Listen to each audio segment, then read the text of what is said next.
Chair calls the Education Finance. Was that a little aggressive? Yeah, very good. Here we go. Wake up, everyone. We're ready to roll. So, Chair calls Education Finance Committee to order for Tuesday, March 3rd, 2016, or 2026. We just lost 10 years. The committee legislative assistant will note the roll. A quorum is present. Representative Bennett, have you had a chance to review the minutes for Thursday, February 26, 2026? I am looking at them right now, Mr. Chair, and I move the minutes. Rep. Bennett moves approval of the minutes for Tuesday, Thursday, February 26, 2026. All those in favor say aye. Aye. Opposed, nay. Ayes have it. The minutes for Thursday, February 26, 2026 has been approved. We're going to move into our agenda for the day. Members, today we have two different presentations and discussions on the agenda. The first presentation will be from the Department of Education. Good to see you, Commissioner. While the agency gets set and their presentation ready, I want to point members to materials in the committee folder provided by the department and materials provided by our staff. I want to say thank you to Solveig, a special thank you to our nonpartisan fiscal staff, Solveig Beckel, for preparing several of the inserts for today's hearing. Members, today we are going to take a closer look at how the Department of Education is funded and how the department allocates those funds internally. For the department and for our members, it is a little after 1 o'clock. It is my intention to conclude this discussion and the presentation portion by about 2 p.m. So if we can plan accordingly there. Then we will proceed to our next presentation, which is around the Perpich Center. So before I turn it over to MDE, I would ask our fiscal analyst to briefly describe the materials related to MDE in your folder. So I'll turn it over to Ms. Beckel. Thank you, Ms. Beckel. Thank you, Mr. Chair and members. Solveig Beckel, House Fiscal. There's a number of documents in your folders. One of them is titled Acronyms for MDE Administrative Funding Lists. This just provides a list of acronyms to help you understand the spreadsheets that are labeled federal funds to MDE attributed to agency operations, and the other spreadsheet labeled MDE non-general fund, non-federal fund administrative funds. The other spreadsheet that I will briefly discuss today is labeled in the upper left-hand corner, House K-12 Education Finance 2026 MDE Administrative Funding. So, going back to the one entitled Federal Funds to MDE Attributed to Agency Operations, this one and the other one that looks similar to it, I got this data from the Statewide Integrated Financial Tools System, or SWIFT system, using their EPM data warehouse. So I was able to get this data filtering for agency codes that looked to me like they were administrative funding. So there is, this is not an exact science. This is me trying to filter for what looked to me like administrative funding. And so this one is all from the federal fund. And like I said, if you need help sort of interpreting some of these items, please look at the acronym list provided. For fiscal years 25 and fiscal years 26, so the previous closed fiscal year and the current fiscal year that we are in, I have provided both non-payroll admin in one column and payroll admin, and then I have the total admin that I was able to determine. If you look at the final lines for 25 and 26, the payroll admins total to about 33 million and 36 million. Later, looking at a different spreadsheet, you'll see that the payroll coming from the federal funds for fiscal year 2026 is closer to 24 million. So clearly I've gotten something a bit off there, but just wanted to flag that. Moving on to the spreadsheet MDE, non-general fund, non-federal fund administrative funds. So these include the miscellaneous special revenue fund and the other miscellaneous special revenue fund, as well as the gift fund and the miscellaneous agency fund. These are all funds that are internal to the state of Minnesota, unlike the federal fund, but also have administrative funding for MDE. And again, please refer to the acronym list for help interpreting. The next spreadsheet is the one that has the general fund spending. This one looks more like the fiscal tracker spreadsheet that some of you may be used to looking at. But instead of showing the entire funding for the program as you are used to seeing, I've tried to show the dollar amount of the administrative funding set aside in the columns where you'd normally see the funding.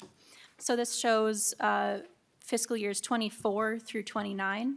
In columns A and B, I show the percent or dollar cap for the administrative funding. In A for fiscal years 24 and 25, and then in B for fiscal years 26 through 29.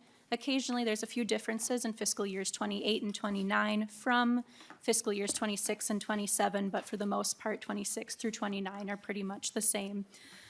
And so if you have any questions on this spreadsheet, please feel free to ask those questions.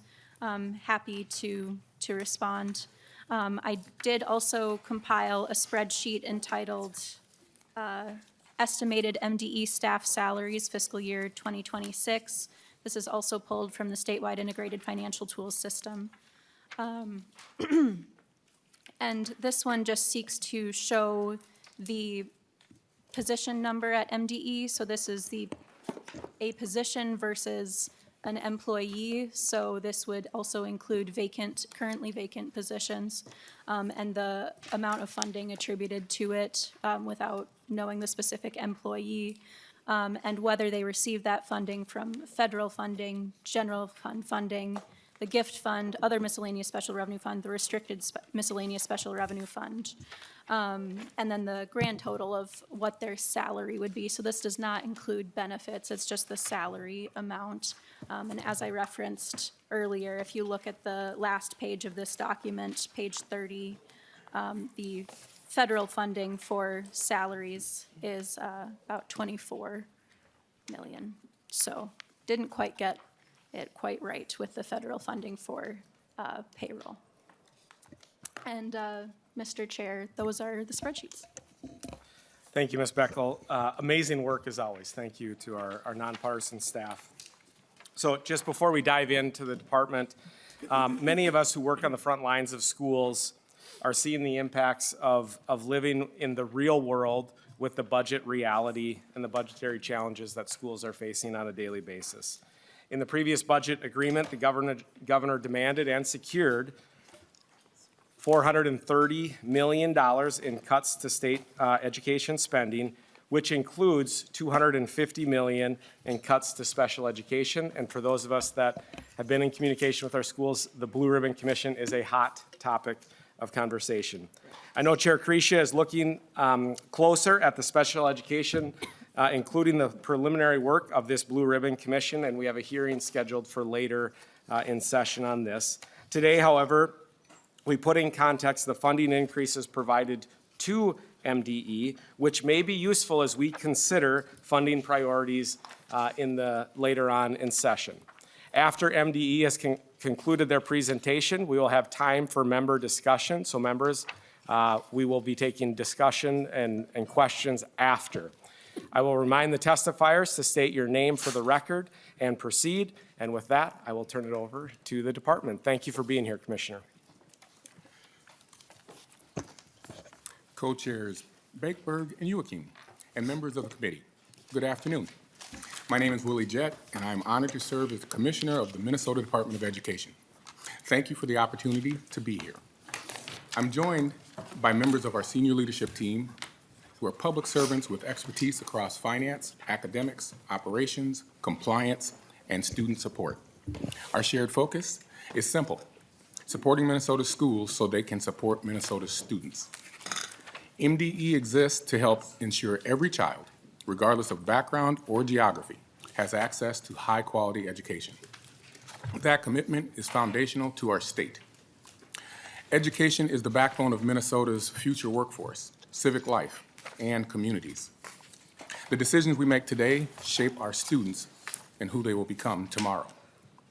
Our role is to faithfully implement the laws you pass, steward public funds responsibly, provide clear guidance, and support districts across urban, suburban, and rural communities. We are committed to transparency, accountability, and partnership. Today, we will provide an overview of our structure, budget, and core functions, and how this work ultimately supports students in classrooms across Minnesota. MDE serves more than 873,000 pre-K through 12 students across 2,264 schools. We support a statewide workforce of over 56,000 students, along with administrators and support staff. Our work spans early learning through high school graduation and includes adult basic education, school libraries, and other programs that strengthen communities statewide. Together, this represents a comprehensive public education system preparing students for their futures and sustaining Minnesota's workforce. This slide reflects the scale and diversity of Minnesota's students, including students receiving special education services, multilingual learners, students experiencing homelessness, and students qualifying for free or reduced price meals. These are not just categories. They are children with strengths and needs. Our responsibility is to ensure systems are responsive to them.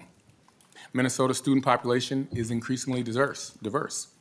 That diversity is a strength, and it calls on us to ensure opportunity and outcomes that are strong across all student groups. This slide provides a high-level overview of our fiscal year 26 budget, totaling approximately $14.1 billion. The vast majority is direct aid that flows to school districts and charter schools to support classroom instruction, special education, transportation, nutrition, and core operations. Grant funds support targeted state and federal initiatives designed to address specific needs and legislative priorities. While most funding is state-generated, federal dollars play a critical role, particularly in special education, title programs, and nutrition services. Our responsibility is to distribute these funds accurately, transparently, and in compliance with statute. MDE exists to serve students by supporting the adults and systems that make learning possible. Our role is leadership, partnership, oversight, and stewardship on behalf of our state. We work with districts, charter schools, educators, families, and community partners to implement legislative policy and investment. Every policy and formula and accountability system ultimately connects back to classrooms and to students. With that framing, I'll briefly outline the department's core areas of service. Our primary functions include supporting districts in implementing state and federal law, providing curriculum guidance, assessment frameworks, and technical assistance, offering professional development to educators and leaders, distributing and overseeing state and federal aid and grants, collecting and analyzing data to inform accountability and improvement, ensuring compliance with state and federal requirements, and supporting libraries and expanded learning opportunities. So at every level, our work is about creating stable, effective systems so educators can focus on teaching and students can focus on learning. So today, you're going to hear from our Deputy Commissioner, Maren Holden, Assistant Commissioners Dr. Makari Trainum, Darren Cordy, Bob Burnham, Angela Mansfield, and our Chief Operating Officer, Patty Hand. And with that, I'll turn it over to Deputy Holden. Thank you, Commissioner. And good afternoon, co-chairs and members. My name is Maren Holden, and I serve as Deputy Commissioner for the Minnesota Department of Education. I'm going to provide a brief overview of our organization and highlight a few key offices that provide important leadership in different areas for MDE. This slide shows you MDE's organizational chart, and I realize it is a bit small, so I hope that you have it in your materials and can see it up close. It's also available on our website with the PDF that you can zoom in on. This shows you the organization of our leadership team and division leadership within the various offices. With our team here today, we'll provide an overview of each of the following offices. I'll start with the first few and then turn it over to our assistant commissioners and our COO to share more. First, MDE's Office of American Indian Education works to strengthen and promote positive experiences and educational outcomes for American Indian students statewide. Our vision for this work is that American Indian students will reach their full potential within their school communities through meaningful, equitable, and targeted educational experiences that affirms their values and values their unique cultural identities. This office has 6 staff who serve the approximately 31,000 American Indian students in the state, along with their families, educators, and school leaders. We do this through resources, guidance, assistance to districts, charters, and tribal contract schools, and assistance to American Indian Parent Advisory Committees, American Indian Education Constituents, tribal nations, the Tribal Nations Education Committee, and our entire agency as a whole. Under the Indian Education Act, which the legislature first passed in 1988, the office directly serves the 273 districts across the state that have more than 10 American Indian students in those districts and provides support to any district as requested. Next is our Office of General Counsel. This is an office that was created in about 2023, and it provides strategic legal counsel, services, and leadership to the department so that we as an agency can best accomplish our objectives and goals in service of ensuring that all students across the state access a great education.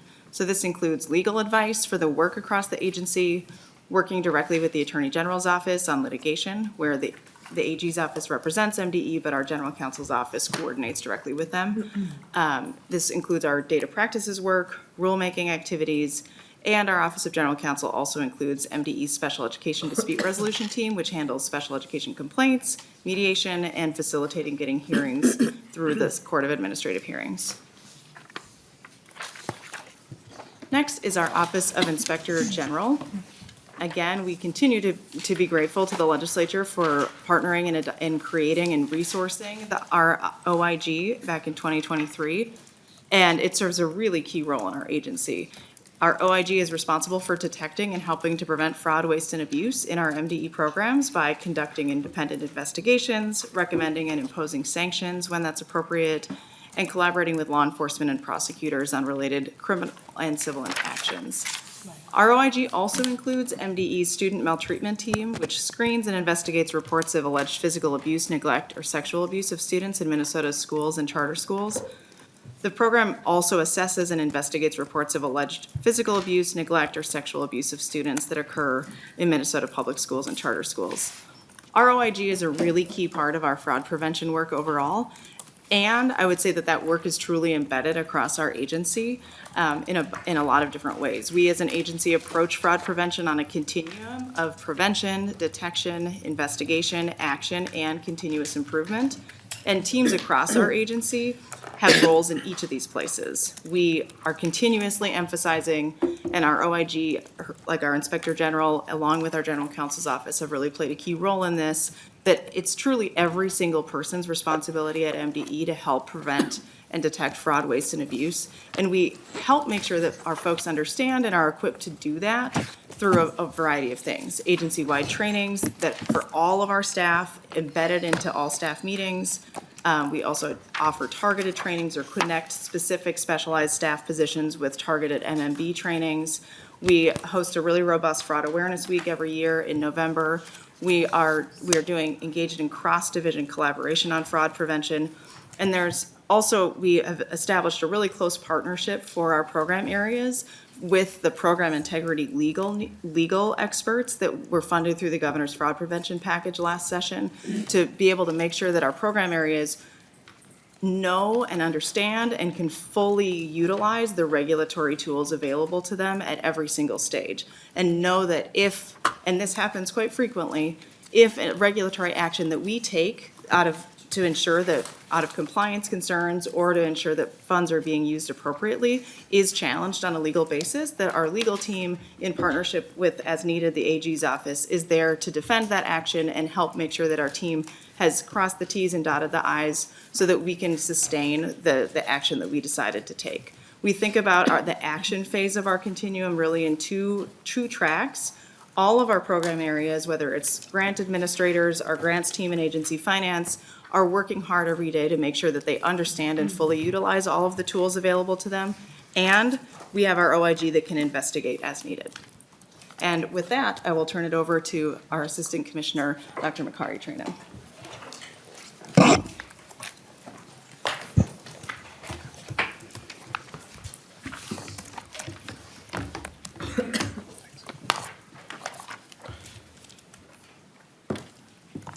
As Dr. Trainum and Dr. Cordy are getting into place, the next on deck for MDE, if you guys could be moving in that direction so we're ready to go at a little quicker pace, that would be great. Thank you, Dr. Trainum and Assistant Commissioner Cordy. I will turn it over to you. Thank you. Good afternoon, everyone. My name is Dr. Makari Trainum, and thank you, Chairperson, Chairman, and representatives. Very happy to be here today. My name is Dr. Makari Trainum. I am one of the 4 assistant commissioners at MDE. My office is the Office of Equity and Engagement. And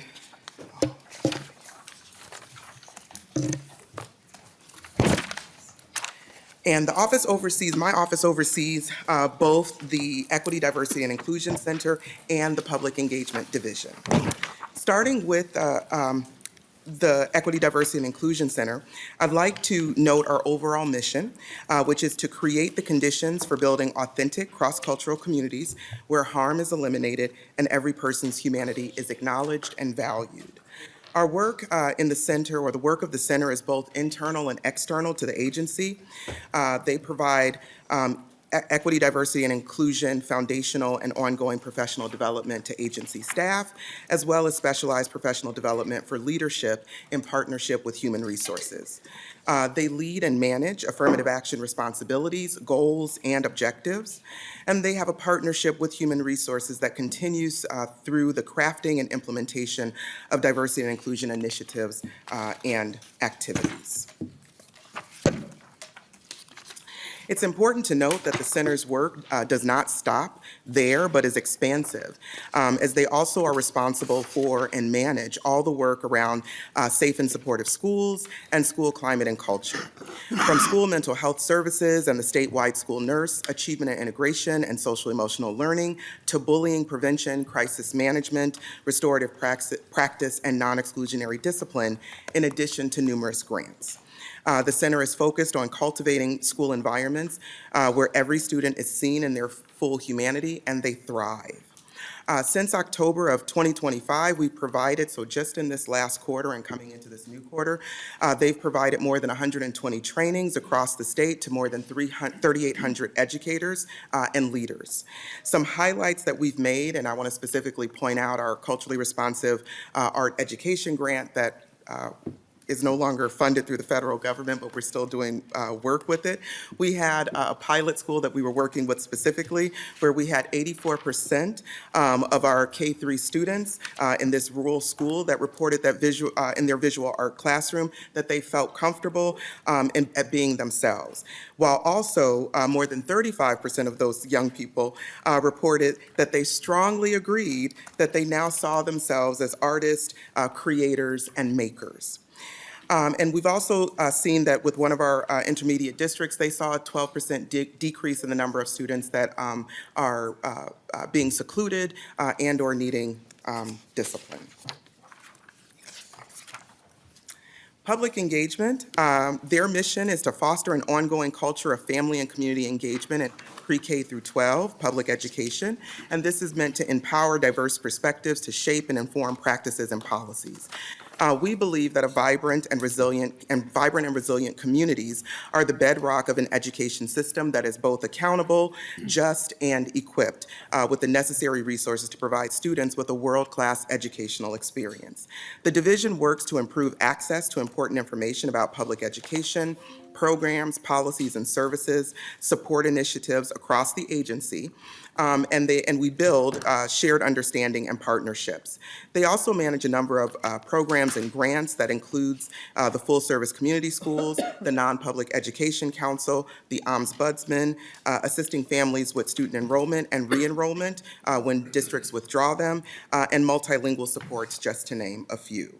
In this past year, they have taken more than 700 phone calls from families that range from wanting to know about enrollment to homeschool education to the Metro Surge, and responding to those more than 700 calls in timely manners within 24 hours. Assistant Commissioner Cordy.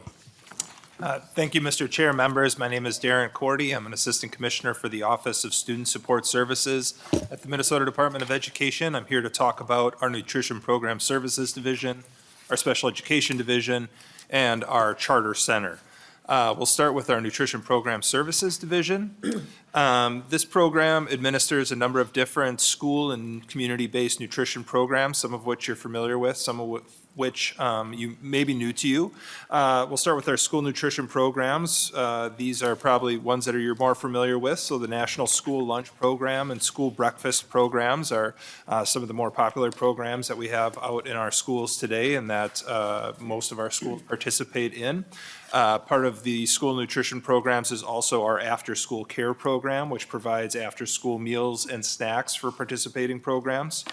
Our agency also administers the somewhat new now Minnesota Free School Meals Program, which provides school lunches and breakfasts at no cost to all families, or I should say to all students, regardless of their family's free or reduced meal eligibility status. There's also the community nutrition programs, which provide payments for meals and snacks which are served at child care centers, daycare homes, at-risk after-school child care centers, and emergency shelters. The community nutrition programs also provide cash reimbursements to sponsoring schools and nonprofit organizations that serve nutritious meals and snacks at sites, providing meals to children serving children 18 years in age and under when school is not in session. We also have a couple of milk programs that we administer. One is a federal program, the Special Milk Program, or SMK. And then we also have a state-specific milk program called the Minnesota Kindergarten Milk Program, which is also administered by MDE. We also have the Team Nutrition Grant, which is a federal grant which provides training and technical assistance to food service staff, nutrition education for children and caregivers, and school and community support for healthy eating and physical activity. And then lastly, we administer the Food Distribution Program, and this is a program by which we distribute USDA or U.S. Department of Agriculture commodity foods, so bulk foods to Minnesota schools participating in the National School Lunch Program and/or the Summer Food Service Program. Next, we'll move on to the special education programs. I won't list these all individually because there's a lot there, but if you have questions, please let me know at the end. But the guiding principles of our special education program work is supporting the whole child and recognizing the uniqueness of each child, collaborating with our partners in the field and education organizations, and promoting and measuring evidence-based outcomes. We offer a number of different types of services, such as providing training, information, resources, policy development, and technical assistance to districts and charter schools, as well as other stakeholders, partners, through a variety of projects, initiatives, and grants. We also help with local planning and service delivery, program implementation, program evaluation, problem solving, and centering positive outcomes for students with disabilities. One of the focuses of our program is around making sure that students are being taught in the least restrictive environment, or also known as the most integrated settings, and that students are on track for graduation and secondary transition and learning with equity and equitable outcomes. And then lastly, just on that slide, wanted to just point out the special education program monitoring. That's kind of a front-end preventative compliance monitoring process that we do to ensure compliance and continuous improvement in implementation of the Individuals with Disabilities Education Act. We also offer online training opportunities and helping schools navigate individualized education program goals and objectives, progress reporting, and prior written notices. And then lastly, for me, we have our Charter Center, which is a small but mighty team which provides leadership, support, training, and technical assistance and resources to promote high-quality charter schools and authorize our excellence in Minnesota's charter schools sector. They conduct evaluation and approval processes, provide consultation, training, and technical assistance, and develop resources to foster a strong state chartering environment. Our team also manages the Federal Charter Schools Program Grant, which is currently funded at $13.4 million over 5 years to help increase the number of high-quality charter schools in the state. And that completes my presentation.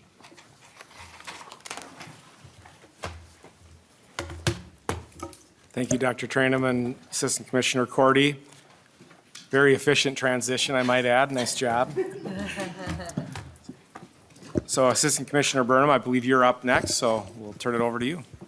Thank you, Chair, committee members. I have the Office of Teaching and Learning, and my name's Bobby Burnham, and I serve as Assistant Commissioner. I have in the Office of Teaching and Learning early education, academic standards, instruction, and assessment, state library services, and expanded learning opportunities in the MDE literacy unit. The goals of our early education division is to expand high-quality inclusive learning opportunities.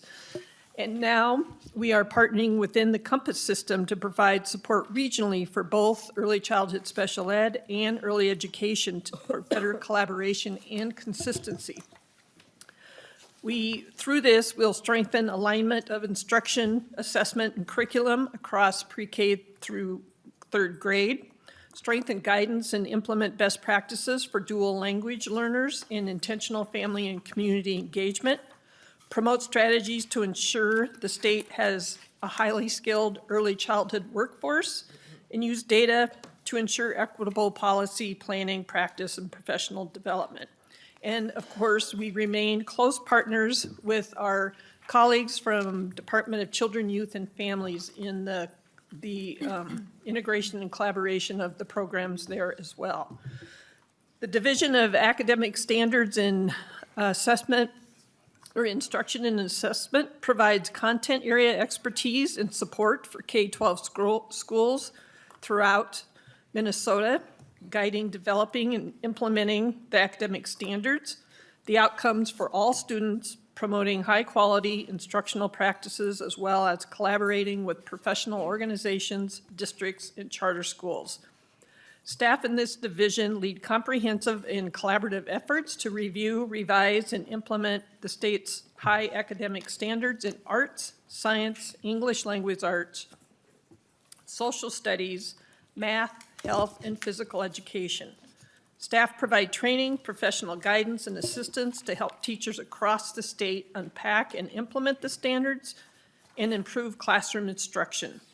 These efforts have included creating and utilizing a series of PD on demand through Canvas Learning Management System, as well as partnering with the Compass team to ensure alignment and consistency across the system for professional learning. Our State Library Services and Expanded Learning Opportunities Division. Our State Library Services partners with both public and school libraries to achieve equity and excellence in our collective work for Minnesotans. The State Library Services team also administers federal grants, state aid, and state grant programs that benefit all types of libraries, as well as manages and houses the Minnesota Braille and Talking Book Library. Our Expanded Learning Opportunities team, while the Minnesota Department of Education does not provide direct programming, we work diligently with local schools and community organizations to have quality out-of-school time learning opportunities available across Minnesota. Some of those programs include the federal 21st Century Community Learning Grant, as well as the state after-school community learning grant program. And the literacy unit, of course, is charged with the implementation of the READ Act. We have several components in the READ Act. The first one and the core to the work of the READ Act is the Regional Literacy Network. This network is composed of 9 literacy leads and 20 literacy coaches who are located across each of the 9 Minnesota service cooperatives. And the Regional Literacy Network provides support in 3 key areas: planning, through assisting districts and charters in creating and implementing their local literacy plan, addressing all requirements included in the READ Act; Implementation, we provide monthly training and coaching to district and charter literacy leads, administrators, teachers, and staff on implementing effective evidence-based literacy practices, and specifically centered on structured literacy and within the multi-tiered systems of support framework. We also work with schools in the component of evaluation, support districts and charters in tracking the success of their local literacy plan implementation, and make recommendations for continuous improvement. In the full year of operation, which was July 24 to July 25, the Regional Literacy Network aides and coaches provided over almost 46,000 hours of professional development, coaching, consultation, and implementation support, with over 90% of the districts and charter schools engaging with the Regional Literacy Network this past year. These efforts represent a foundational investment in workforce development, instructional capacity, and sustainability of the professional development required in the READ Act. Thank you. Go ahead, Assistant Commissioner Mansfield. Thank you, Chair and members. The Office of Educational Opportunity brings together the 5 divisions that you have in your materials and on the screen, and that expand access, readiness, and outcome for Minnesota learners. Working together, they form a coherent statewide strategy focused on ensuring students have equitable access to effective educators, rigorous academic and career pathways, and high-quality data systems that guide improvement. This structure allows us to align program implementation, workforce initiatives, and data-informed decision-making so that districts, charter schools, and tribally controlled schools can better support student success. In short, the Office of Educational Opportunity integrates programs, people, and data into one coordinated effort to advance equitable opportunities and outcomes across the state. The Student Access and Opportunities Division serves as a hub for multilingual learner education and major state and federal programs that support Minnesota's most underserved students. The division leads key state initiatives such as LEAPS, multilingual learner education, and world language programs. It also oversees the federal elementary and secondary education act programs, including the titles that you see on the page and the McKinney-Vento subgrants. Additionally, the division manages ESSA accountability and reporting, ensuring local education agencies receive the guidance and technical assistance needed to meet federal requirements and strengthen education outcomes. Through this work, the division helps districts and charter schools improve services for English learners and students who have historically faced educational barriers. The Career and College Success Division connects Minnesota's K-12 system to post-secondary and workforce opportunities by coordinating a broad range of academic and career-focused programs. It oversees programs including career and technical education, the statewide career pathway framework, and work-based learning, dual credit options like PSEO and concurrent enrollment, alternative learning programs, extended time programming, supplemental online learning, and the Minnesota Career Informational Systems. On the adult educational side, the division distributes state and federal funding for adult literacy, adult secondary credentials such as GED and HiSET, and adult career pathway programming. Together, these efforts help learners of all ages build the skills, credentials, and experiences needed for college, career, and lifelong success. The Educator Workforce and Development Center focuses on strengthening, expanding, and diversifying Minnesota's educator workforce. Its work includes addressing teacher shortages across regions and licensure areas, and supporting and retaining educators already serving Minnesota students. A central priority is diversifying the workforce so it better reflects the racial and ethnic diversity of Minnesota's student population. To advance this work, the Center administers key initiatives you probably know, such as Grow Your Own, induction and mentoring work, and teacher apprenticeship, which all help recruit new educators, create non-traditional pathways, and support early career educators. The center also leads efforts to build culturally responsive learning and working environments across the states. And together, these strategies help ensure that students, especially students of color, Indigenous students, and students from low-income families, have equitable access to experience in-field and effective educators. The Data Practices and Analytics Division ensures that Minnesota's education data is secure, ethical, and used consistently, across the agency. It leads statewide data strategy and governance, setting the standards, policy, and privacy protections needed for responsible data use. This division manages data system modernization, including the transition to real-time interoperable reporting systems like the EdFi Data Hub, which reduces reporting burdens for districts and improves data accuracy. Beyond system oversight, the division produces research, evaluation, and analytics that turn complex data into actionable insights. And this includes the Minnesota Student Survey, statewide longitudinal research, and evaluations of initiatives such as Compass, which I'll get to next, the READ Act, and the Kindergarten Fall Assessment. And finally, Compass, collaborative Minnesota partnerships to achieve students or advance student success. Compass is Minnesota's statewide system of support that helps districts, charter schools, and tribally controlled schools implement and sustain the Minnesota MTSS framework. It provides consistent professional learning and technical assistance across the state through a strong partnership between MDE and the Minnesota service cooperatives.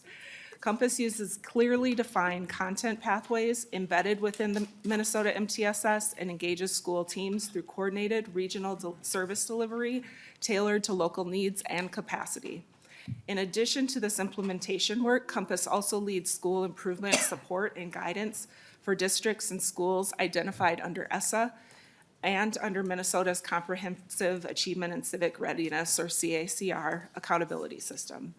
Compass emphasizes that continuous improvement is not limited to schools identified for support, but rather is a core expectation of doing school within the MTSS framework, guiding all educators in strengthening instruction and systems over time. Compass also establishes baseline indicators for adult practices and student outcomes, allowing the state to track progress. Its purpose is to ensure every school system has access to coherent, culturally responsive, evidence-based supports so that each student can succeed. Thank you, Chair and members. Thank you. As you get set, you can introduce yourself for the record and then just roll right in. Wonderful. Thank you, co-chairs and committee members. My name is Patty Hand, and I'm the Chief Operating Officer for the Minnesota Department of Education. I have the privilege to work with 6 different divisions, and I will speak about a few of them during this piece of the presentation. I work with school finance, agency finance, human resources, agency services, internal audit, advisory services division, and work very closely with Minute at MDE division. I'm going to be very brief, looking at the time, so I'll just touch on some main points. Our school finance division, under their responsibilities, I've made them here. Again, if you have further questions at the end, I'm happy to answer them. They administer the state's E-12 school finance system, including their aid payments. They support state policymakers, fiscal analysis and budget forecasts, and then the tax levy limitations. They also support our data and educational funding. Under our school and student data collection and our entitlements and levies, our financial management to local LEAs or local education agencies, which consist of our audits, our uniform financial accounting and report standards, which we call UFARs, and we support with technical assistance as well. We support our school facilities, pupil transportation, and our special education fiscal monitoring. I will move on. Our agency finance division has a few different big responsibilities with lots of work within our budget coordination development, which consists of our biennial, supplemental, annual, and capital budget, our financial accounting and reporting, which includes state and federal, our grant management and administration, our federal funds management, and our accounting operations, which includes procurement and contracts, accounts payable and receivable, and our payroll. Our internal and audit and advisory services division, we work collaboratively with divisions across MDE to improve processes, manage risk, and promote best practices through education, advisory support, and independent assurance activities. This division is a trusted partner that empowers divisions with the knowledge, tools, and support needed to confidently manage risk, strengthen internal controls, and continuously improve. And our work includes internal controls assessments, risk management training, advisory support, internal audits, continuous improvement, and supporting best practices. At this time, we are working with a consultant with this division as well, as we solidified our framework for this division, so we're excited about that work. We work very closely in our partnership with Minute, which strengthens our strategies through collaborative problem-solving, responsive technology support, and innovative solutions that advance our shared mission to serve our Minnesota learners.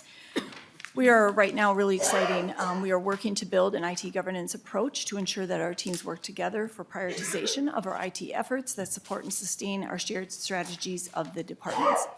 And then I've also included just some of our technical strategy activities, such as our Azure project, PC lifecycle management, and other projects as well. This is an overview of our MDE budget with the different types of funding that MDE receives. We know there's a specific interest in these different buckets of funding and wanted to share this categorical overview. We're again happy to answer questions at the end. Again, our budget consists of aid, which are direct financial support to districts, charters, intermediates, cooperatives, tribal contract schools, and our libraries. Our grants, which are competitive and named grants, and then our operations, contracts, and other pass-throughs. These include direct appropriations and riders that fund MDE's responsibilities and may involve passing funds along to other partners, our contracts with community organizations and funding for events, supporting students and our educators, our salaries and benefits at MDE, building rent, and our information technology.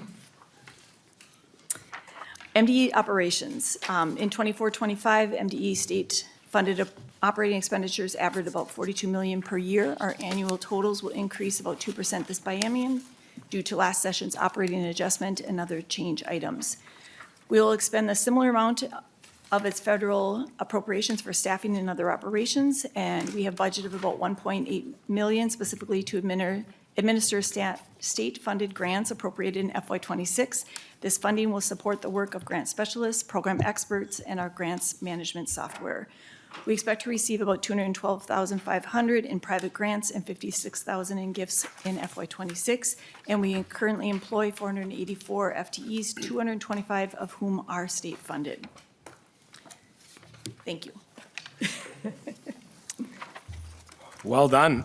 Thank you very much to the department, to the assistant commissioners, to Commissioner Jett for your presentation. Before we go into member discussion, we've got about 10 minutes for that. I just want to do a few high-level takeaways from my perspective. So in our materials that Ms. Beckel went through, and then within the agencies, we found that the annual payroll is about $53 million for the department, and then based off of the July 1, 2025 employee list, there were about 480 FTEs or full-time employees with an active payroll about $50.4 million. And then based on January 1st of 2026 employee list, the department had 476.2 FTEs with a payroll that grew a little bit to $50.8 million. So based on the information from the department, additionally, looks like you guys are hiring up to 40 positions, 31 of which have a combined salary of about $3.2 million. So those are currently, from my understanding, open positions. So we've heard about the negative impact about the federal decisions to reorganize the Federal Department of Education. Despite this, on January 1st, MDE had 165 FTEs fully funded by federal dollars and is currently looking to hire 8 more. So it is safe to say that the agency is well-funded. Some might say that it's overfunded and an opportunity to look for dollars. I don't say that to be critical of the commissioner. He's somewhere over there. We had a great visit when he came out to my school district that I serve in. But as a school principal, or Representative Hill, as somewhere around here as a teacher, if you give me $1, or you give our school district $1, we're gonna figure out a way to spend it to serve kids. I will gladly find a way to spend it to serve our kids and our communities, but frankly, it's not the reality that our schools are facing right now. We are forced to live within our means and in school districts.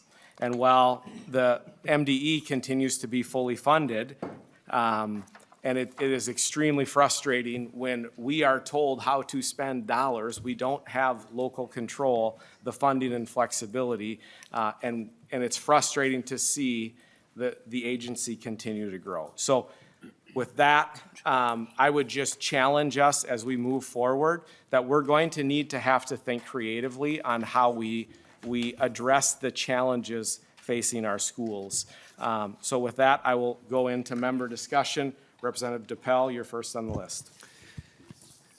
Thank you, Chair Bakeberg. I had a couple questions pertaining to some things that have been on the top of mind of many individuals, and that is attendance and student psychological and mental health. And I wanted to ask, I apologize if I'm pronouncing it wrong, Dr. Trainham, I believe? Trainham. There we go, just let it roll off the tongue. Thank you, ma'am. A question that I had was, you had talked about DEI, and I think overarchingly, you briefly described the philosophy that every student is seen for their full humanity, and I was just wondering if you could expound more on that in greater detail. What does that mean? How does that get put into action? Sure. Thank you for the question, Representative. Is that what I say? Okay. It's DePel. Okay. There we go. Okay, Yeah. thank you. So what I would say is part of the way that that is lived out, and the way that that works when we're thinking about classrooms or we're thinking about a school building, is that students show up as, take myself, I walk into the building, I am acknowledged. Minimally, I'm acknowledged, right? Hello, hi, Makari, so forth. The next piece would be, does curriculum reflect my lived experience? Does it reflect what I look like? Does it reflect my community that I'm part of? And are we making connections between what it is that we're learning and then what that looks like when I walk out of the building and into my community? When those things are happening, when students feel like they are connected to adults in the building, when they believe that they're being seen for who they are, that they're being asked about their lives, they're being asked about their interest. Those things are also part of the way that we design curriculum and we design instruction. It allows for students to know that they have a place that they belong. And as a result of that, achievement is increased as a result of that. I appreciate that answer. A follow-up to that, Chair Bakeberg, if you don't mind. I was curious, so growing up and when I went to junior high and high school, I was kind of a bad kid. I drank a lot, partied a lot, did a lot of drugs, and didn't really have a lot of direction. I had kind of a wild experience in school, and we had some of that available to us, but usually I was just generally confused of my purpose in life. Why am I here? What is the point of life? And I hear that from a lot of students now today. What is the point in life? Why am I here? And oftentimes I see students trying to look for purpose inside of themselves instead of outside of themselves. And it seems like depression rates continue to rise, suicide rates continue to rise. And I was looking back on that, you know, I had a very kind of fatalistic viewpoint when I was in school. I had a lot of friends that had those same viewpoints too. Many friends that were just atheists. They didn't think there was really any meaning. Let's just try to have as much fun and do whatever makes us feel good. You know, that was really kind of the mantra. And so I kind of reflected back on that, and I realized that, you know, I was looking at our state constitution mentions God. Every other state constitution in America mentions God. Also, the United States Constitution mentions God. And I remember growing up in school, and I'm not saying we should have religion class, we should have things like that taught on a public school level, but are those things acknowledged that our United States Constitution and that our state constitution acknowledge something outside of us? That, maybe somebody is looking for something more than just inside of them. So can you reframe your question? I'm wondering, are you asking, does curriculum reflect That's right. theology? Not theology, no. Does curriculum reference our founding documents in our state and our federal government in a way that doesn't exclude the meaning in which those individuals derived? Dr. Trainum. Chair Wakeberg, when I'm listening to the question, I'm thinking to myself that the person who is, as you're looking at the clock, the person who's most equipped to answer that question from an MDE perspective is our Assistant Commissioner, Bobby Burnham. And so Bobby, if you don't mind running up here real quick and getting on your skates, because she handles our curriculum instruction, if that's We okay. can do a quick line change. That Correct. sounds good.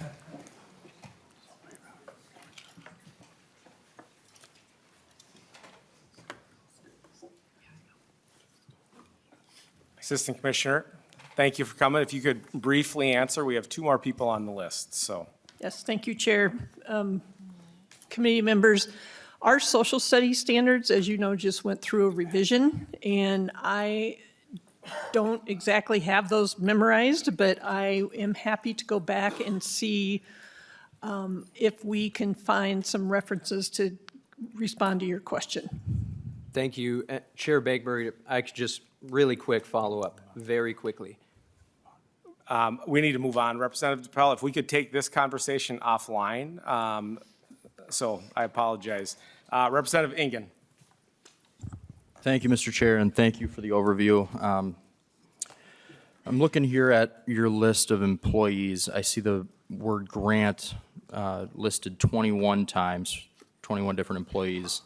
Audit is listed 9 times. OIG in some capacity or some form of an employee is listed twice, and same with monitor, it's listed twice. There's probably some that I've left out, but it's a sizable chunk of your guys' budget and your salaried positions. So can you give me a little bit of context as to why we have so many grant employees and what it is that they're doing on a day-to-day basis, and how that coincides with the auditors and the OIGs and the monitors that are trying to track compliance? And then give me a success story, just one of it working. Chairs, members, and so one of the things I want to just emphasize is that we actively monitor and prioritize on our hiring criteria and roles. And so we brought Sean up here to go into those questions that you have in a little bit more detail. Co-chairs, my name is Sean Fahnhorst, and I'm the Director of Agency Finance at MDE. I oversee the team of grant specialists that we employ that I think includes many of the positions that were mentioned in the question. So the way we handle grants at MDE, it's a big part of our mission and the way we support students and educators in the state. There are rigorous standards both at the state and federal level for grants administration, and everywhere from risk assessment, the selection of competitive grantees, and then sort of follow-up evaluation after the grant occurs. Those are all laid out in detail with the Office of Grants Management. We follow those, to the T, those requirements, which tends to take quite a bit of staff time, but it does lead to the best outcome overall in that we are, assured that our grants are getting out in a timely manner and being spent in the most effective possible way once they are granted out to schools and other institutions. Thank you. Positive example? Sure. I think we've had, I'm thinking of like the federal program. We have this Capital Projects Fund that's a federal level program going on right now, where we've had a lot of success supporting external partners in building spaces with sort of strong educational outcomes. And I think that's given the rigorous federal standards around those those awards, the type of review we have to do with like building plans, and like ensuring that financing is completely lined up. We only pay a portion of the building costs. I consider that a success. We've really had, a lot of good projects come out of that, and I can follow up with specifics if that would be helpful, of like a sampling of that, but I consider that a success. Thank you very much. Representative Mueller. Thank you, Chair. And this question, very briefly, is for Assistant Commissioner Mansfield.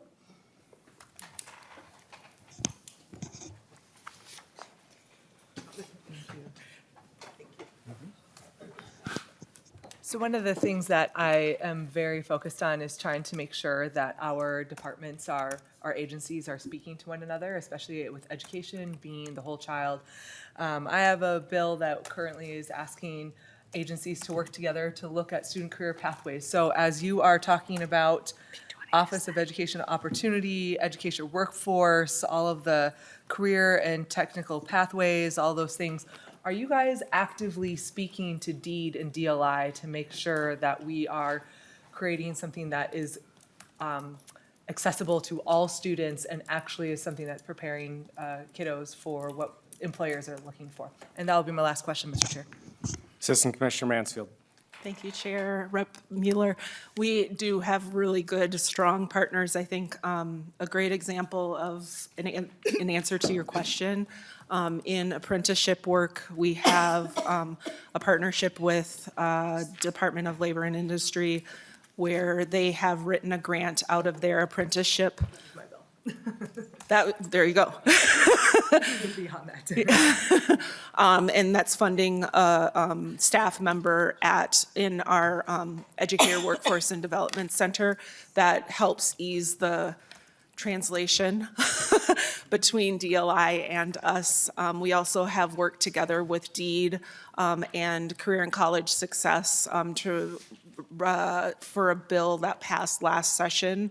I can't remember the name of it, but we're working right now on implementation to help with data that exists in Career and College Success, and kind of merging that data into work that exists over at DEED, so that we can better understand each other in student pathways into adult pathways and see what policies we can work on together to kind of blend those pathways together, adult to student to adult. So it's something that I find makes sense in my head also. And so I think also the other thing that we're working hard in OEO, my office, is our systems make sense, and so to work together across our divisions so that we can also work together to expand agency to agency.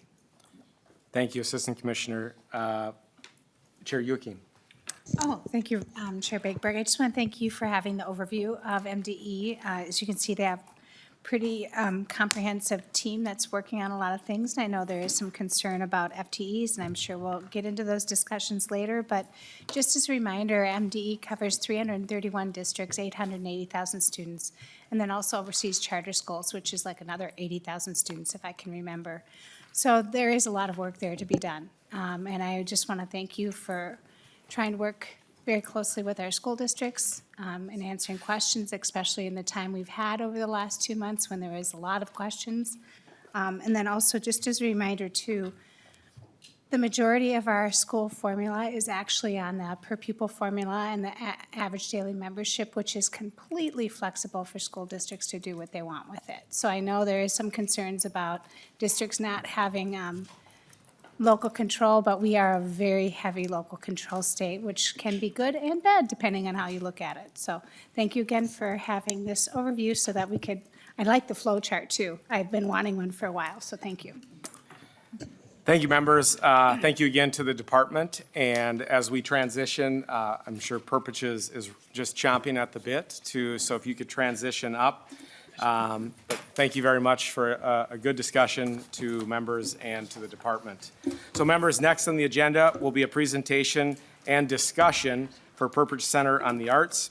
While the Perpich, just as a reminder, members, while the Perpich Center gets situated I want to remind you that unlike the presentation we just had around our traditional schools, the Perpich Center is funded like a state agency and is not funded based on enrollment.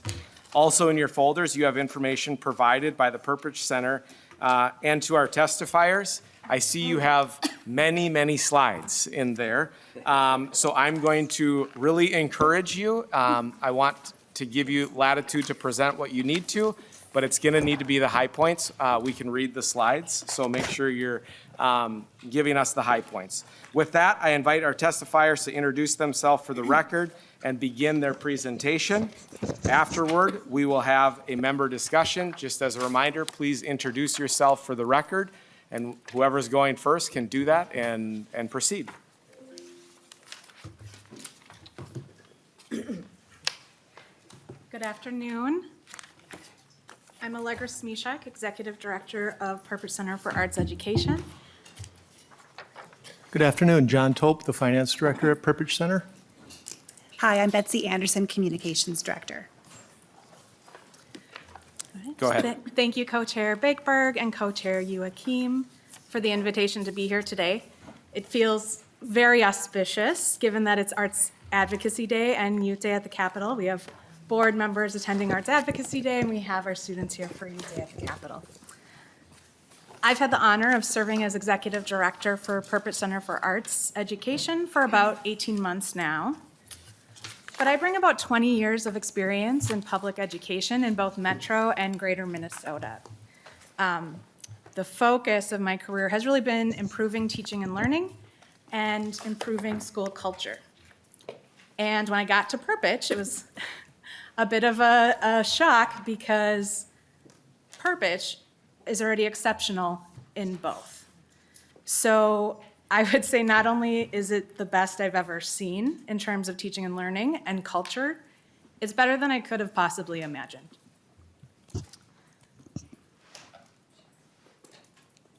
Our mission is to provide all Minnesota students the opportunity to develop, enhance, and integrate their artistic and academic abilities to their highest potential.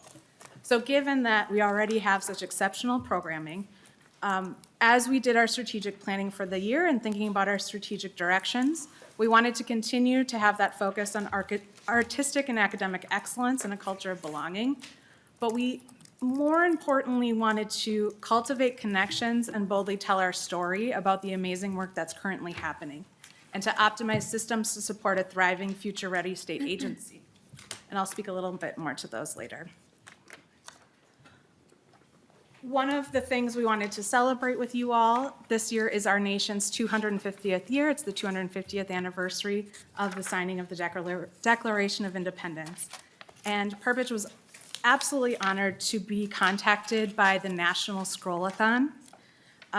They are working with all 50 states and 5 territories to put in a community installation in Washington, D.C., celebrating this historic event. And Perpich was selected to represent Minnesota. That's both because of our reputation nationally and also because our students at our arts high school truly represent the state. So if any of you are going to be in DC later this spring or summer, please let me know. I'd be happy to get you the information so you could see our artwork on display. Another reason we were selected is because of our long legacy. This year we celebrated our 40th year, and we did invite you all to join us in September, along with alumni and students, families, and greater community. And it was a really special day to see multi-generations of Perpich alumni and staff come together and support the place that had given them so much. Very briefly, a little Perpich 101 for those of you who are new or a review for others. Perpich is a state agency, as Chair Bakeberg mentioned. We are very unique in that we have a public school as part of our agency, so we do report to MDE, and we follow the Minnesota School Board Association policies. Since we are a state agency, we also report to the governor, and we are beholden to MMB policies as well. So when we're policy making for Perpich, we really kind of combine both insights and make sure that we're compliant in all areas. Perpich Center for Arts Education has 3 primary branches to our agency.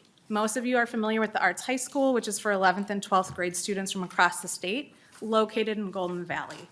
That is just one branch of the work we do. We also have a statewide resource library that is open to anyone over the age of 18 in the state of Minnesota. We frequently send things via interlibrary loans so that we can truly reach all corners of the state. And perhaps most impactful statewide is our professional development and resource programs. If you hear me refer to PDR in the presentation, I'm referring to this branch of our agency. Each year, we submit an annual report to your committee leadership, and this year, they received it as well on January 15th. We tried to make it a little, increase the readability a bit, so all of you should have a copy of that with you right now. I will refer to specific pages just so you can kind of see how that's laid out. On page 4 of the report, you'll see this table detailing PDR's impact over the past 3 years. Last year alone, PDR hosted 313 events for nearly 2,000 educators across the state.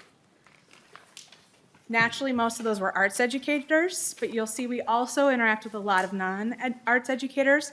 Many of those are Phi Ed teachers because many school districts can't fund their own dance courses during the school day, so the dance standards are incorporated into PE. And our dance specialist is particularly skilled at getting Phi Ed teachers to dance. I would highly recommend you attend one of those trainings sometime in your area.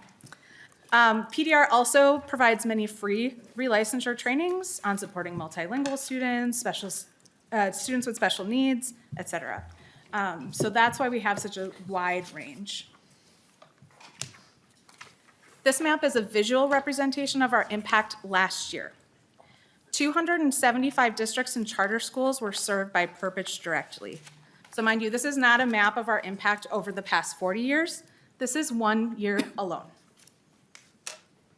I know each of you do more than serve the state as a whole. You're also beholden to your individual constituents who you were elected to represent. So I'll come back to the previous slide. In the packet that we provided for you, please take a moment and find your Senate district's one-pager.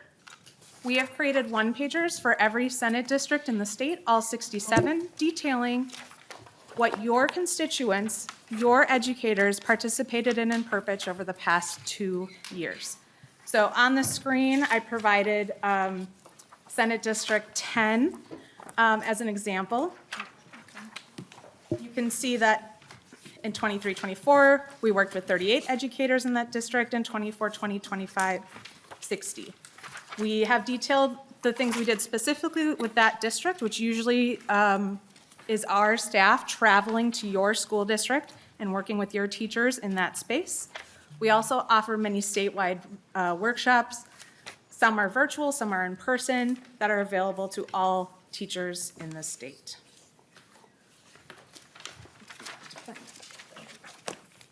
If anybody can't find theirs, we also brought extra copies with your names on them, so we're happy to pass those out. So given that our current appropriation is $8.6 million, and over 75% of Minnesota public school students were impacted last year alone, I want to emphasize that our resources at Perpich, including the Arts High School, are available to all public school students in Minnesota, and we are currently serving most. So our current per pupil dollar amount is $10.16. And I'd argue that Perpich has the best return on investment in public education in the state.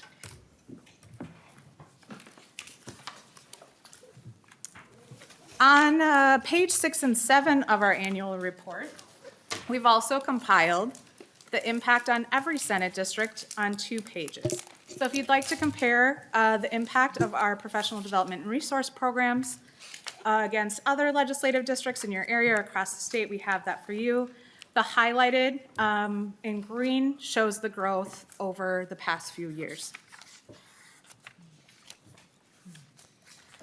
So our data and our lived experience is that your arts educators, your arts teachers, your music teachers, they know us, they depend on us, they tell us they love what we do. But that reputation doesn't necessarily trickle up to school boards and superintendents. And unfortunately for us, school board members and superintendents have a lot more access to folks like yourselves than most arts and music teachers. So a primary focus of my storytelling efforts this year was to inform educational leaders about what we're currently doing for them. Our services are no cost to districts, so I don't really need to sell Perpich. Perpich sells itself. I just want them to know what we are currently doing for them, and that we could be doing more if they want us to. So, of course, we've always presented at arts-focused conferences, but this year we really wanted to focus on those ed leadership conferences. AMSD in September is the Association of Metropolitan School Districts, and their membership is comprised of Metro superintendents and school board members. MREA is the Minnesota Rural Education Association, which is made up of Greater Minnesota educational leaders. MSBA is the Minnesota School Board Association, which is comprised of a statewide organization of superintendents and school board members. And finally, MASA is the Minnesota Association of School Administrators, which is a statewide agency for superintendents and central office leaders. When we were invited to present at the AMSD meeting, I created a spreadsheet that shared similar information to what you see on your one-pager for your Senate district. How many teachers in your school district worked with Perpich over the past 2 years? What did they do? How did we serve them? But then I added a second tab to show enrollment at the Arts High School. I know that many districts are experiencing declining enrollment right now. I've worked for several that have as well. It is painful and it is real. And it was important to me to communicate to AMSD members exactly what our impact is on their enrollment. So of the 52 member districts, currently at Hopkins, we have 103 students attending Perpich. So roughly 2 students per district in the metro. However, that's students that live within the school district. If you look at the students that were attending a high school from that public school district before they came to Perpich, it was only 46 of 52 districts, so less than 1 student per district. And that's because a lot of our students come to Perpich because they weren't successful in traditional schools. So prior to coming, they were in charter schools, they were homeschooled, they were getting online school opportunities. So I would never say that losing a student enrollment to another school has no impact, but the impact when compared to the benefits of our PDR program are minimal. The superintendents of St. Cloud and Duluth co-presented with us at the AMSD conference in the fall. They shared about their experiences in our comprehensive arts planning program, and while they talked about the impact of Perpich's work on their districts, they were moved to tears. And that was extremely humbling, and I was very grateful that they shared about their experience so that we could encourage other districts to participate. I know Hopkins was in our last cohort, Little Falls is in our current cohort.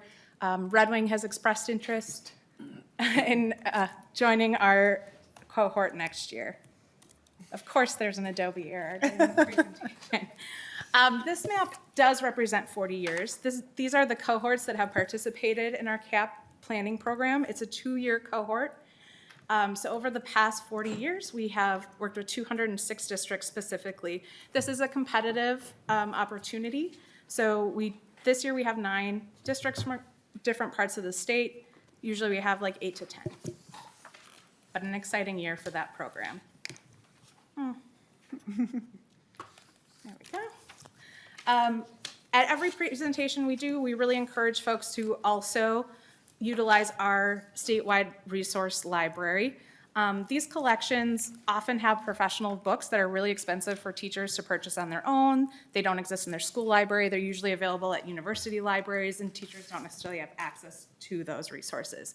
So Perpich is a wonderful resource for those professional materials. We also have a robust collection of children's books, and one of my favorite examples, we did a training with District 191 in Burnsville, And it was a collaboration of our resource library, our professional development and resource program team, and their American Indian Education director.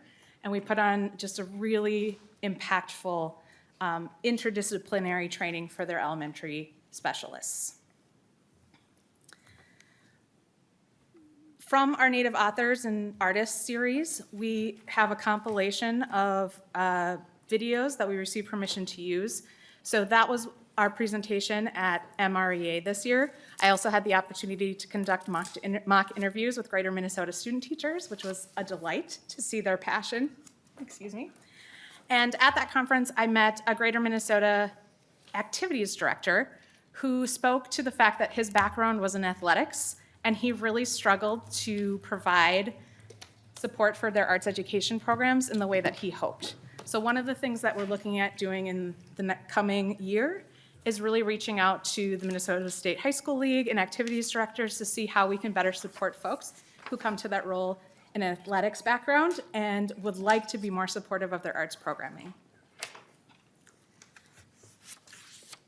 At the MSBA conference in January, I don't know the arts equivalent, so I said we did a full court press at that event since it's a statewide audience.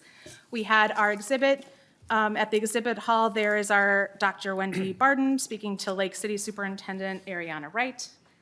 Our Arts High School was showcased in the School Excellence Showcase. In that image at the bottom, we have our math teacher and our visual arts teacher.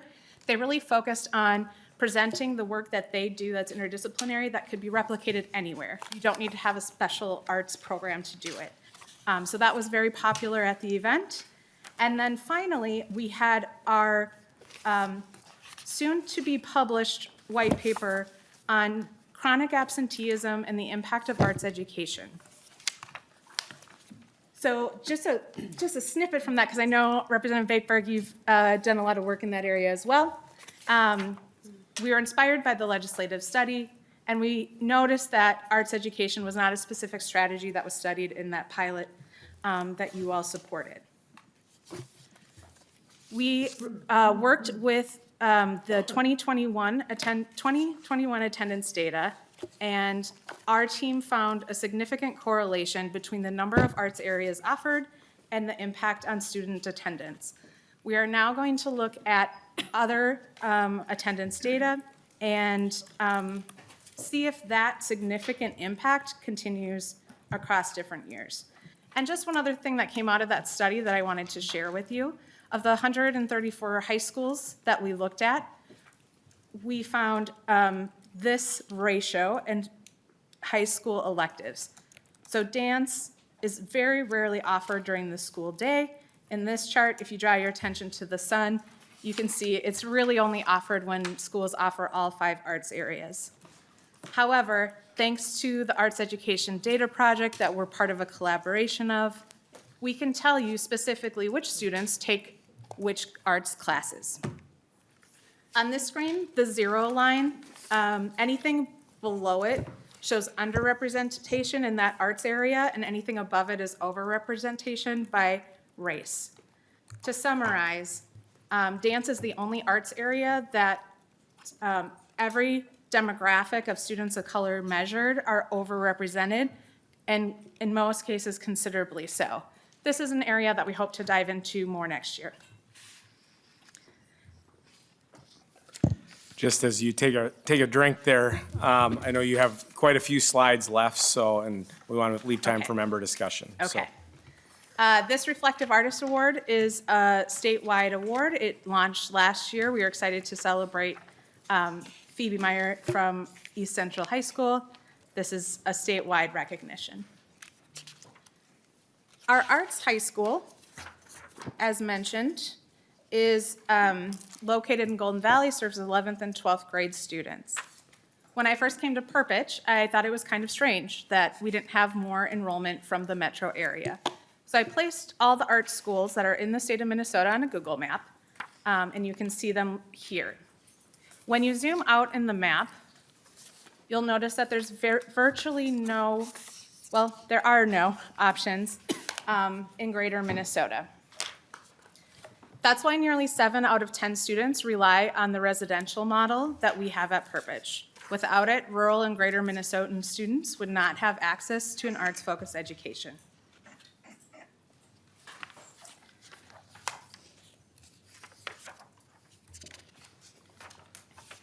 Some of the demographics of our statewide representation, just to stress, Perpich is not a metro art school. It is a statewide public access model. Our students represent 26 counties, 72 cities from 51 school districts. All 8 congressional districts are represented, and you can see some additional details there about where they come from. This past year, Perpich was nationally recognized as an Arts Schools Network exemplary school in recognition of outstanding efforts in strategically evaluating our purpose, operations, plans, and educational programs. This designation lasts for 5 years, and in your annual report packets, if you go to pages 8 through 11, you'll notice that Perpich has a 100% graduation rate. Our average ACT score is well above the state average. We've also seen a significant increase in the number of students taking the AP exam. So in all of these measures, Perpich Arts High School and its students are extraordinary. Because our students come from across the state, they care about the state. These are just 2 recent examples of our students this year partnering with the City of Golden Valley to put on a climate equity event.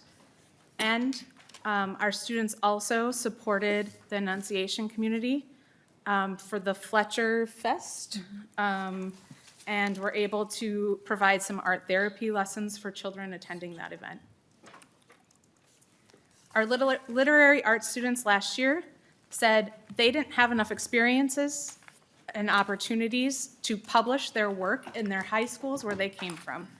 So they wanted to create a literary arts magazine for the state of Minnesota. We had over 70 submissions. The students evaluated them and submitted and published writing from all of these high schools around the state.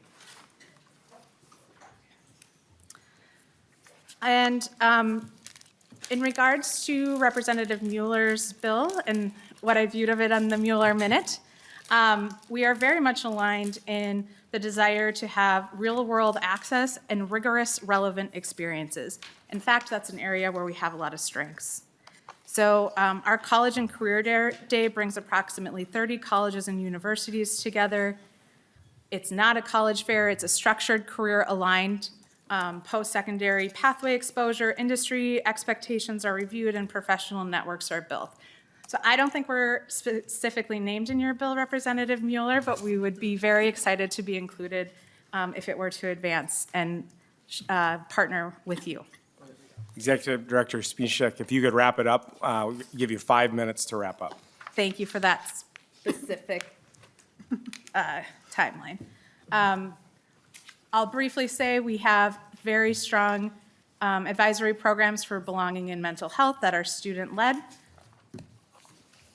Our campus and our Arts High School building in particular serves as an event host to many organizations that serve students and young people and old people throughout the state. We are not perfect. We've identified 2 priority areas for growth. The first is increasing enrollment at the Arts High School and also streamlining administrative processes and procedures. The first is quite technical with the procedures. I'd be happy to go into more depth if there are any questions there. But I really wanted to speak on our enrollment. So in this slide, you can see our enrollment since 2018 to today. It's gone up slightly, it's gone down slightly. One thing we want to really celebrate is the increase in our student diversity to be much more representative of the state. So from 2023 with 14% BIPOC students, we currently have nearly doubled that with 27%. One of the strategies we've implemented is really targeted board member recruitment. When I joined, we had 10 board members. We have 4 remaining. One's our ex officio member. One is Sally Grants-Korsch, and our other 2 members are all very involved in leadership. However, in the past year, we've added 12 board members who represent all congressional districts. We are more racially diverse and geographically diverse, and each of these individuals brings amazing skills and networks that we believe will support us in our enrollment efforts. We've also launched an enrollment ad hoc committee where we are strategically using implementation science to advance. We have doubled our summer camp offerings, and we will also be hosting a youth group over the course of the summer in our facilities. Perpich Center for Arts Education is fully funded by the state legislature. With just a little sliver of other examples, we are very grateful for your support. We want to remind you that we have no taxation authority. So that means all of the following, that we do not receive any of those funds currently. We receive no state aid besides our general appropriation. And we receive no federal title funding. I want to reemphasize that Perpich is an incredible value for all the ways that it impacts all public school students across the state, not only those that attend our arts high school, and that the arts and culture sector is an incredible engine for economic growth. We're not only enriching minds, we are also enriching our communities and our GDP. I will close that and I'm open to your questions. Thank you very much for the presentation. Before we go to member discussions, I just want a few points of clarity. Just to be very transparent, one of my nieces went to an arts school, not in Minnesota. They don't live in Minnesota, but so the value of it is obviously important to kids. Hers was within one of the local high schools. It was an academy of one of the local high schools. So, but to begin, I just want to be honest and how the funding and value proposition, to be very frank, is not $10.16 from my perspective. With an annual fund of about $8.6 million in state funds, enrollment at 136 students, that goes out to about about $63,000 per pupil per year. I mean, that's the reality. To put that in context, the statewide average for school districts, and we had a couple of school districts here earlier from Region 2, the statewide average for funding is about $17,000 per district. So we as a committee, as we're debating some really tough things that are facing our schools across the state, we could look at addressing some of that, a small portion of it, by cutting Perpich's funding in half to $4.3 million, and Perpich would still be receiving about $32,000 per student. That's about double what traditional high schools are getting. So underscoring in 129C.10, your statutory enrollment has a cap of 310, and one of your goals is to grow your enrollment. I think if we brought every school district, public, private, wherever they're at, that's their goal, is to grow their enrollment. So you're currently at 44% of your enrollment. And then over the last 8 years, the average enrollment has been around 141 students, which is about 45% of that cap. So I think there's some things that we have to have some honest conversations about how we're funding things and what we're doing, because the needs of our school districts and obviously the needs of Perpich, and you guys serve a group of students that are extremely important, but we're gonna have tough decisions to make. And how we are funding schools, we need to be having honest, frank conversations. So I just respectfully will disagree with $10.16 per pupil. So with that, I'm gonna move into member questions. Did you have a? I would like to respond, You thank you. bet. I agree that $63,000 per student would be ridiculous. And that is why it is also not an accurate assessment of the way our funding is appropriated. The Arts High School is only one part of the work we do. And I tried to emphasize in my presentation that our professional development and resource program in serving 2,000 educators last year is very significant. So while you may not see the $10.16, I think dividing our enrollment by our appropriation is also very misleading. So perhaps we could dig in more on our respective formulas. You bet. And we could talk about professional development and effective ways to roll out PD to people across the state. We have a number of organizations that are doing a good job with that as well. One thing, the list that you had, I didn't see principals, the Principals Association's on there, and I didn't see Education Minnesota, so reaching out to those groups as well. Absolutely. So with that, we'll go to Chair Bennett. Thank you, Mr. Chair. And a question, and if I could have a short follow-up to it. But what, you mentioned that Perpich has the, I can't remember how you stated it, but the best return on investments of something. I can't remember how that went. But could you please explain how you measure return on investment? Like what academic performances or attendance would be a good thing to measure? And I saw one slide where a school had arts or dance or something that you correlated, but how do you measure that return on investment? So Representative Bennett, if you would refer to the one-pager for your district. Did you receive a copy of that?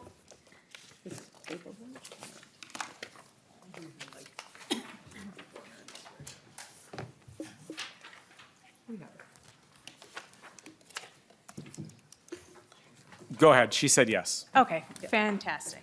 So within just your district, one of 67 Senate districts, you can see the number of educators we worked with last year and the offerings that were provided. I don't have yours in front of me, but I'm guessing that your teachers attended, let's say, a dozen of our offerings last year. You have direct quotes from your teachers at the bottom of that page on the impact of them individually.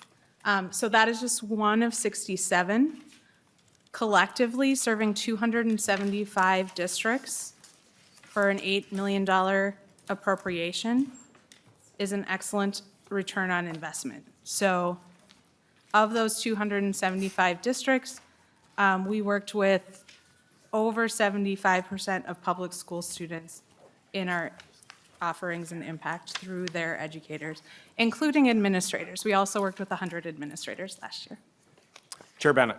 Thanks, Mr. Chair, and thank you for that. And I'm not going to pick on Perpich specifically here because this is a legislative problem that we have. In measuring return on investment in education, we tend to measure our inputs. How many people are we touching? How many teachers do we have? How many programs do we have? That is not what we should be measuring for any of this. It should be measurable academic goals or attendance goals, which obviously affect academics. So I'm going to encourage you to measure that way. I get, the various comments and things, and I'm not negating arts and music and dance because I think it's very important towards education and life. But we have to look at return on investment and how are we affecting reading? How are we affecting math? How are we affecting attendance? Set a goal and measure it, not how much we're inputting. I think it's wonderful how many people you're touching, but what's it actually doing? And I'm just going to encourage that. And for us as legislators, we forget that. As a teacher, I measured my outputs. How did, the academics or whatever my goal was, not my input. So thank you very much. Thank you very much. And I look forward to sharing our white paper. I put up again our graph showing the impact, or correlation, I should say at this point, between arts education and attendance. And I did mention our 100% graduation rate and our high ACT scores at Perpich as some examples of our objective measures. Representative Spencer-Murrow. Thank you. So I know we've been talking about that Perpich's budget is around $8 million. Can you break down for us how much is going to the arts high school for 11th, 12th graders, and then how much of that goes to the professional development? Thank you. Sure, Representative and Chair Begberg. I do have a graph here that I did send to Executive Director Schmiezik that does show a pie chart and has a percentage of expenses by area. And if she can retrieve that, then she may be able to show it to you on the screen. But We before did she, also include a budget sheet in your material. As just before the record, could you just state your name for the record? And then just reminder, just let's go through the chair, and we've got about 5 minutes. So could you just, for the record, could you state your name? Sure. John Tope, Finance Director at Perpich. Chair Begberg, I have provided a graph to Executive Director Smizik. She's putting it up on the board as far as the breakdown of expenditures by percentage in it's by department for Perpich Center. Representative Sensimuro? So, I'm sorry, it's very small, I can't see it, and we don't have a copy of that. And what I do have is like the budget, but that is not decipherable for me to understand how much is going to the arts high school versus how much is going to the professional development, because I'm kind of hearing a back and forth, right, about like what is the return on investment per pupil, right? And so I think it'd be help us in this conversation to understand what is the budget of the arts high school versus what is the budget of the professional development on all the other resources that Perpich provides. Thank you. Representative Bonner? Thank you very much. I just want to be very clear that, again, the math that we did just a minute ago, all due respect, was fairly disingenuous in that we're not just funding that a school, we're also funding other things as part of this mission. And so just want to be very crystal clear about that. But I actually wanted to speak to what Representative Bennett did.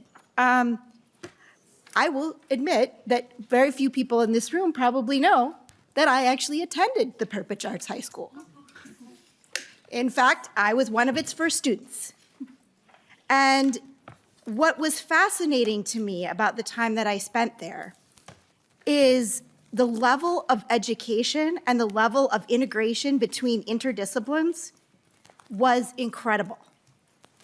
I will be very candid with you. I did not love math.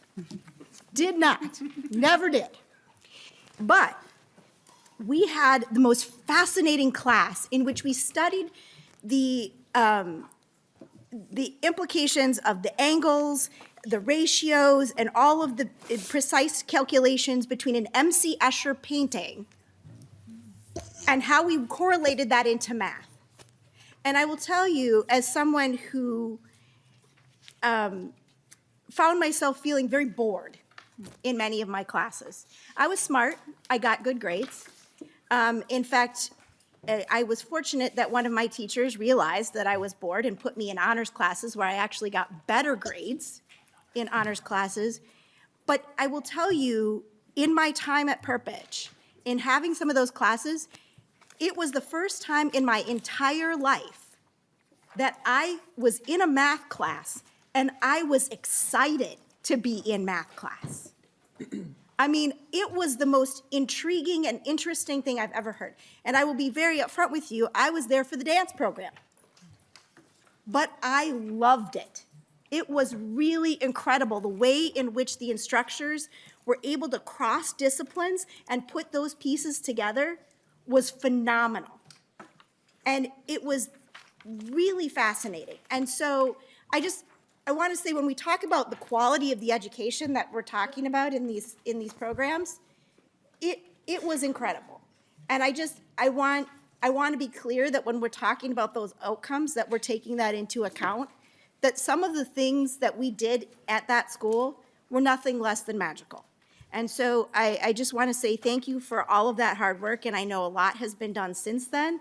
But I just felt like now was a really good time to bring that forward and talk about that experience, because it really was phenomenal.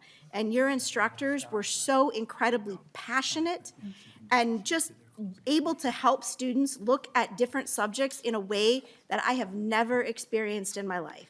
It was truly, truly phenomenal. So thank you for your work. Thank you so much. Thank you, Representative Bonner. Thank you, members. I want to thank MDE and Perpich Center for being here today and giving us a lot to think about. One of the things that I hear a lot from educators, from actual boots on the ground, you talk about relationships, you talk about rigor, and you talk about relevance. That's really what it's all about, to engage kids, to make sure that we're doing that. So far this session, we have heard the need for more student support personnel. I think we all can agree to that. We've heard concerns about compensatory revenue. We've heard concerns about increase in expanding school safety and student safety. And we've heard concerns about cuts to special ed that are on the horizon.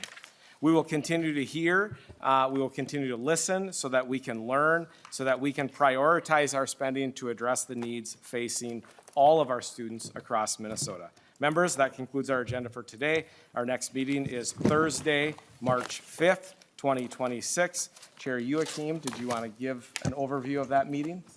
Sure, thank you, Mr. Chair, and I just want to thank Perpich for being here. You do work with every student across the state and teachers, and I think you have our high relevance, just to put that plug in. But on Thursday, we will be talking about local optional revenue. Oh, sorry, school safety, I'm like jumping ahead. School safety levies, the student support personnel aid, as well as anonymous threat reporting. Thank you. I was already on to the next Thursday. Thank Committee you for your stands attention. adjourned. Oh.